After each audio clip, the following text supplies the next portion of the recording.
बिस्मिल्लाहिर्रहमानिर्रहीम। अस्सलामुअलैकुम। सिरात मुस्तकीम सऊदी न्यूज़ चैनल में आप सबको खुश आमदीद कहा जाता है। रमज़ानुल मुबारक में ज़्यादा दिन नहीं हैं, चंद ही दिन बाकी हैं।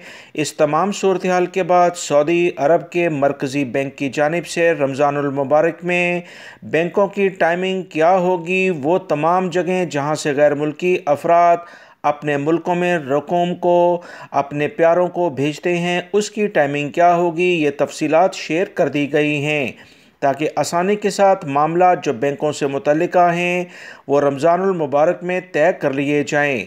सऊदी अरब के मरकज़ी बैंक ने रमज़ानुल मुबारक के दौरान मुल्क के तमाम बैंकों और मालियाती इदारों की टाइमिंग बताते हुए कहा कि रमज़ानुल मुबारक के दौरान तमाम बैंक सुबह 10 बजे से लेकर 4 बजे असर तक आवाम के लिए खुलेंगे। सऊदी अरबिक मॉनिटरिंग अथॉरिटी जो तमाम बैंकों को कंट्रोल करने वाला इदारा है, उन्होंने कहा कि वो तमाम जगह जहां से मुलाजमीन अपनी रकूम को दूसरे मुल्कों में भेजते हैं यानी तरसीलात ज़र, उसमें कुछ टाइमिंग 6 घंटे के लिहाज से जारी की गई है। तरसीलात ज़र के तमाम इदारे सुबह 9 बजे से शाम 5 बजे तक खोले जाएंगे।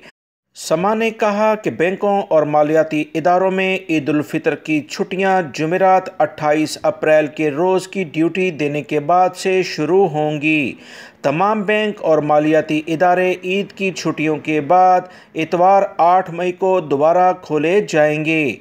समा ने ये तमाम तफसीलात जारी करते हुए बताया कि ईद उल फितर के लिहाज से जो भी मुख्तलिफ़ जगह हैं जैसे एयरपोर्ट्स वगैरह, वहाँ स्पेशली बैंकों के लिहाज से ड्यूटी तैनात की जाती है, लिहाजा वहाँ पर कुछ बैंकों को खोला जाएगा। अहम मालूमात गैर मुल्की अफराद के लिए थी। वीडियो लाइक करके शेयर भी कीजिएगा। अस्सलामु अलैकुम।